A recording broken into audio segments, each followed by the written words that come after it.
बच्चों board exam 2021 में अब बहुत ही कम समय बचा हुआ है, चाहे फिर आप क्लास 10th के स्टूडेंट हो या 12th के, समय बहुत कम है और टारगेट सटीक है। अगर कोई भी बच्चा देखो तो सबके मन में होगा यार कि हमें अच्छा मार्क्स लाना है, अच्छा से अच्छा स्कोर। अब बहुत सारे आप लोग ऐसे भी होंगे जो फुली कॉन्फिडेंट होंगे यार मुझे 95 प्लस तो मेरे पक्के रखे हुए हैं, और बहुत सारे अभी इस उधेड़-बुन में लगे हुए होंगे, कंफ्यूज होंगे कि यार वो स्टूडेंट जो है, लड़का या लड़की, वो तो एकदम कॉन्फिडेंट लग रहा है लेकिन मेरा कॉन्फिडेंस जो है वो कहीं ना कहीं से हिला हुआ है। क्यों ऐसा होता है? कभी सोचा है आपने क्यों ऐसा होता है? आज हम आपको ऐसा टाइम मैनेजमेंट देंगे जिसको आप करोगे और एकदम सटीक छक्का सीधा आप करोगे और 95 प्लस स्कोर करोगे हर सब्जेक्ट में। हाय गाइज, मैं हूं आपका Vishal Kumar Jaiswal. Welcome back guys. हम बात कर रहे हैं अभी बोर्ड एग्जाम के बारे में, और बोर्ड एग्जाम में हम कौन सा ऐसा स्ट्रैटेजी बनाएं या अपनाना चाहिए हमें ऐसा टाइम मैनेजमेंट जो कि हमको जिता दे, 95 प्लस स्कोर करा दे। अभी का समय क्या है? ये लास्ट राउंड है दौड़ का, आप कह सकते हो, और आपको पता होना चाहिए कि आपने पहले के राउंड में, मतलब शुरुआती दौर में आपका स्पीड कैसा था, नहीं था, क्या था, नहीं था, भूल जाओ वो सब। अभी आपका स्पीड ऐसा होना चाहिए कि अब आपको, क्योंकि आखिरी समय है, ये आखिरी राउंड है दौड़ का, तो आपको अपना स्पीड को अब धीरे धीरे तेज करना है और पेस पकड़ना है। अब ये आप करोगे कैसे? बड़ा क्वेश्चन है। अभी तो आप कंफ्यूज हो। बहुत सारे बच्चों के कमेंट्स मेरे पास आते हैं, सर क्या करें, बहुत दूसरों का बहुत अच्छा स्पीड चल रहा है, क्या मुझे भी 8-8, 9-9, 6-6 घंटे पढ़ने चाहिए, क्या मुझे देर रात तक जागना चाहिए, क्या मुझे अर्ली मॉर्निंग उठना चाहिए? ढेरों सवाल हैं और कंफ्यूजन बहुत ज्यादा। मैं बताऊं बच्चों, देखो अगर अभी का समय अगर आप देखोगे तो मुझे मालूम है कि कोई बच्चा, मतलब कई बच्चे, नॉट कोई बच्चा, कई बच्चे ऐसे होंगे जो अब रिवीजन कर रहे होंगे, कंटिन्यूस रिवीजन में होंगे, एक बार दो बार, और यही चीज परेशान करता है कई सारे स्टूडेंट्स को भी। तो पहला तो मैं आपको यह बता दूं कि यार दूसरे के प्लेट में क्या रखा है इसको देख करके आपका पेट नहीं भरने वाला। आपको अपना पेट भरना है तो अपनी थाली के ऊपर नजर रखना पड़ेगा। तो पहले तो इसको स्टॉप करो देखना कि भाई दूसरा कितना रिवीजन में चला गया, क्योंकि बहुत सारे ऐसे स्टूडेंट भी होते हैं ना जो दूसरे को बोल बोल के डराते हैं। पता है यार मेरा ना तो तीसरी बार रिवीजन चल रहा है, दूसरी बार रिवीजन चल रहा है, 2 बार तो मैंने पूरा खत्म कर दिया। खत्म एक बार भी नहीं किया होगा उसने, वो भी अंदर में कहीं ना कहीं से डरा होगा। ऐसा हो ही नहीं सकता कि बोर्ड एग्जाम हो या कोई भी एग्जाम हो और कोई स्टूडेंट डरा हुआ ना हो।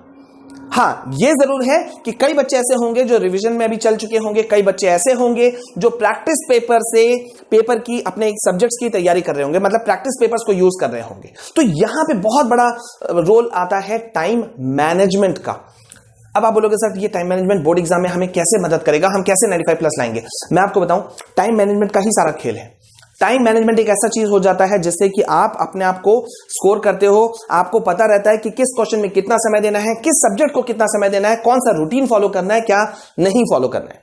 तो चलिए हम लोग टाइम मैनेजमेंट की बात करते हैं, ठीक है। सबसे पहले क्या आपसे एक सवाल है, क्या आप लोग एक सैंपल पेपर हर दिन सॉल्व करने की कोशिश कर रहे हो? सोचते बहुत लोग हैं, लेकिन मैं बताऊं आउट ऑफ 100% स्टूडेंट्स मुझे लगता है शायद 2 से 3-4% ही बच्चे जो होंगे जो सैंपल पेपर को सॉल्व करते होंगे। मतलब मैं आपको एक बात बताऊं, सक्सेस का रास्ता हमें पता है यहां है ये, लेकिन हम लोग फॉलो नहीं करते। अब आप बोलोगे सर कैसे, सैंपल पेपर क्या कर सकता है? अरे भाई सैंपल पेपर क्या कर सकता है? सैंपल पेपर आपका एक रास्ता है, वे टू सक्सेस। आपको हर दिन एटलीस्ट एक सैंपल पेपर 3 घंटे के ड्यूरेशन, क्योंकि 3 घंटा का आपका बोर्ड एग्जाम होता है, तो 3 घंटे के ड्यूरेशन में एक सैंपल पेपर को आपको सॉल्व करना चाहिए। देखो, अटेम्प्ट करो। जब आप परफेक्ट, आप टाइम मैनेजमेंट से बैठते हो, टाइम से बैठते हो और टाइम से बैठ करके एक सैंपल पेपर को आप सॉल्व करते हो, तो आपको पता चलता है कि कौन कौन से टाइप के क्वेश्चंस में आप फंसे, किन मार्क्स वाले क्वेश्चंस में। क्या लॉन्ग वाले क्वेश्चंस ने आपको ज्यादा परेशान किया, या आप एमसीक्यूज को सॉल्व करने में कहीं ना कहीं अटक रहे थे? किस क्वेश्चन में ज्यादा समय लगा, किस क्वेश्चन में कम समय लगा? कहां आप स्टक, बिग वर्ड, स्टक, कहां फंसे आप, किस जगह आपको प्रॉब्लम्स क्रिएट हुआ? तो अब एक तो बात आ गया, मैंने आपको अभी दिया कि आपको सैंपल पेपर, मेरा बात गांठ बांधो, सैंपल पेपर नहीं किया है आपने शुरुआत अभी तक तो तुरंत शुरू कर दो, ठीक है। मैंने आपको वादा किया था कि मैं कंटिन्यूस आपको जिताऊंगा, तो कल मैंने आपको एक वीडियो दिया है 95 प्लस मार्क्स कैसे स्कोर करें, बेस्ट स्टडी टाइम टेबल, बहुत सारे मैंने वीडियोस दिए हैं, सबके लिंक डिस्क्रिप्शन में है, देख लो एक बार, नहीं देखा है तो देखो और ज्यादा से ज्यादा शेयर करो, ठीक है। अब यहां पे सैंपल पेपर तो मैंने आपको बता दिया, अब हमें क्या करना चाहिए? दिन भर का ये बचा हुआ जो समय है 30-40 दिन जो भी, तो उसको हम कैसे बेस्ट यूज करें? बेस्ट यूज 95 प्लस लाना है यार, हमारे सपने हैं, मम्मी पापा के सपने हैं, सबको फुलफिल करना है। तो क्या करना होगा? You have to follow a routine.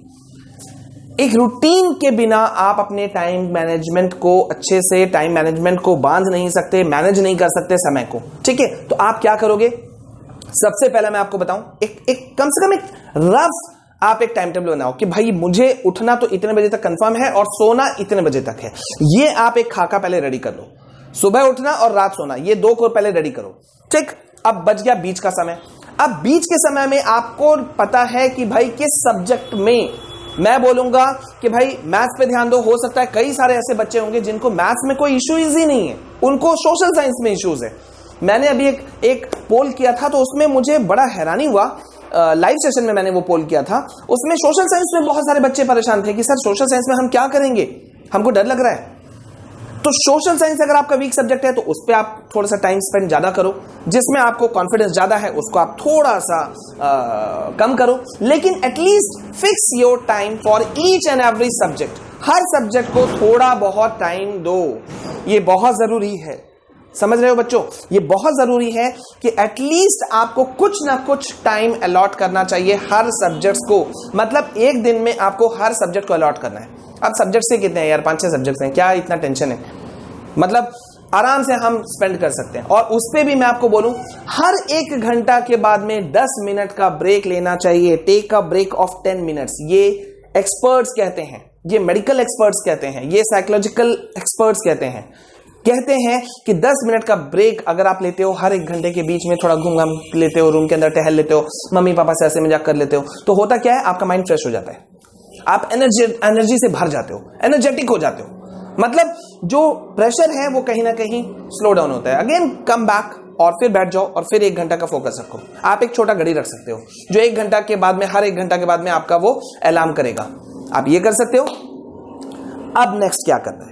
अब नेक्स्ट जो बहुत बड़ा पार्ट आता है वो आता है मार्किंग स्कीम। क्या आपने देखा है? मार्किंग स्कीम को बहुत बच्चे, मतलब उनका ध्यान होता है, बहुत सारे बच्चों का ध्यान होता है मुझे सब्जेक्ट कंप्लीट करना है। ना उन्होंने ब्लूप्रिंट देखा सब्जेक्ट का, ना उन्होंने मार्किंग स्कीम देखा, मतलब कुछ भी नहीं देखा। सिलेबस कौन कौन से हटे हैं डिलीट हो गए, आधे पोर्शन हटे, कोई खास स्पेसिफिक टॉपिक हटा, पता ही नहीं है। आपको पता है? कमेंट सेक्शन में बताओ यार, मुझे हर चीजों का आप लोगों को जवाब देना है। कमेंट सेक्शन आपका जगह है, तो इस वीडियो के कमेंट सेक्शन में आप लोग मुझे अलग अलग जो कमेंट्स हैं आपके वो जवाब दो। ठीक है, तो यहां पे मेरा क्वेश्चन है कि मार्किंग स्कीम आपने देखा कि नहीं देखा? अभी तक नहीं देखा तो मैंने वीडियोस दिए हुए हैं, चैनल के प्लेलिस्ट में जाना और चैनल के प्लेलिस्ट से निकाल लेना।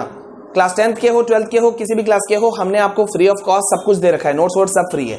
तो मार्किंग स्कीम को देखो कि कौन सा स्पेसिफिक क्वेश्चंस है जो कि ज्यादा नंबर का होता है और जहां हमको ज्यादा मेहनत करना चाहिए। देखो अब कई बार बच्चे ना इसी जगह मतलब बेवकूफी कर देते हैं मेरे हिसाब से। कैसे बेवकूफी? कि लॉन्ग आंसर टाइप क्वेश्चन है, उसी जगह उन लोगों को लगा यार याद करने में ना दिक्कत हो रहा है, तो याद करने में दिक्कत हो रहा है तो उसको हम लोग थोड़ा सा बाद में कर लेंगे ना। बताऊं, बात कभी नहीं आता। जिस चीज को आप टाल देते हो ना, लास्ट मोमेंट में जब आप अपने एग्जाम सेंटर के क्लासरूम में आप घुस रहे होते हो, उस वक्त आपको लगता है यार वो पॉइंट याद करना था ना, वो क्वेश्चन याद करना था, उस चीज को देखना था, छूट गया। तब ये जाकर के दिक्कत आता है। तो आपको क्या करना चाहिए? जो ज्यादा मार्क्स वाले क्वेश्चंस हैं उनको आपको टारगेट करना चाहिए एकदम बुरी तरह से। बुरी तरह से, मैं बुरी तरह से बोलूंगा, पूरी तरह से नहीं, बुरी तरह से।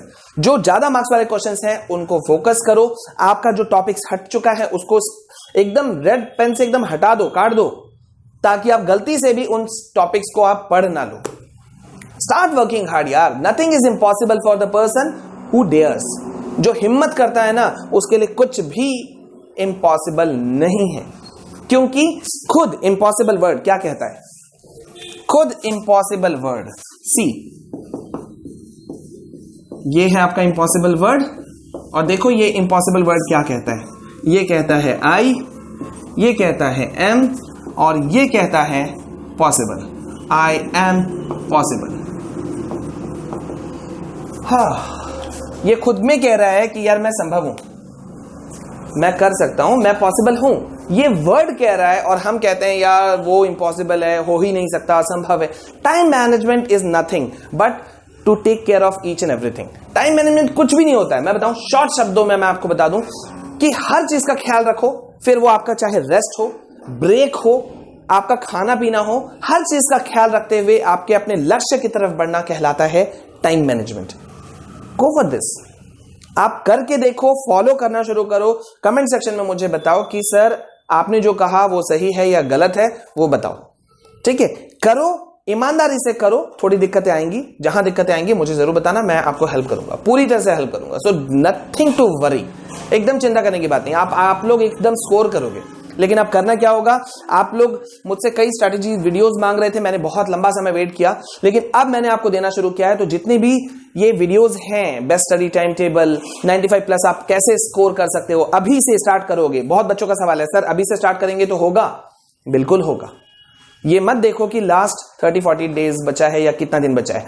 अरे मैंने अभी क्या कहा कि आपने किसी जो गेम्स में, स्पोर्ट्स में जो होता है रेसर, उसको आपने कभी देखा है? चाहे साइकिलिंग रेस हो या कोई भी रेस हो, क्या होता है उसमें? अगर 3-4 राउंड है तो पहले के 2-3 राउंड में वो थोड़ा सा एक मीडियम पेस स्पीड रखते हैं, ठीक है, और लास्ट राउंड में उनका फाइनल दिखता है दमखम, मतलब जितना ताकत है वो पूरा झोंक दिया। तो बस ये करना है आपको, झोंको अपने आप को, झोंक दो पूरी तरह से, नेगेटिविटी को दिमाग से बाहर निकालो, झोंक दो अपने आप को और ये करो कि यार अब मैं आ चुका हूं और मुझे करना है और मुझे मालूम है मैं कर लूंगा। मैंने कल आपको एग्जांपल दिया था, Pal Agrawal, UP topper JEE mains exam. मैंने आपको दिया था रंजिम स्टूडेंट का एक स्टूडेंट का एग्जांपल, जिसने की परफेक्ट 100 स्कोर किया है इसी जेईई मेन एग्जाम में, और फिर भी ये लोग का सोच है यार दोबारा बैठ लेते हैं। मतलब क्या कॉन्फिडेंस है, इसे कहते हैं confidence. So build up your confidence, I am with you all. ठीक है, तो बने रहना है हमारे साथ में। पहली बार अगर आप हमारे चैनल में आए हो तो जल्दी से चैनल को सब्सक्राइब करो। हमारे अदर जो सिस्टर चैनल्स हैं, माई सीबीएसई गाइडलाइन फॉर स्टडीज, सबके लिंक दिए हुए हैं मैंने डिस्क्रिप्शन में, जल्दी से उसे सब्सक्राइब करो। आपका सपोर्ट हमें चाहिए चाहिए चाहिए चाहिए चाहिए। और ट्विटर पे और टेलीग्राम पे आप मुझे फॉलो कर सकते हो। ठीक है, मिलते हैं नेक्स्ट वीडियो में। This is all from my side, this is your Vishal sir, and remember most important, मैं आपके साथ हूं। जय हिंद, जय भारत।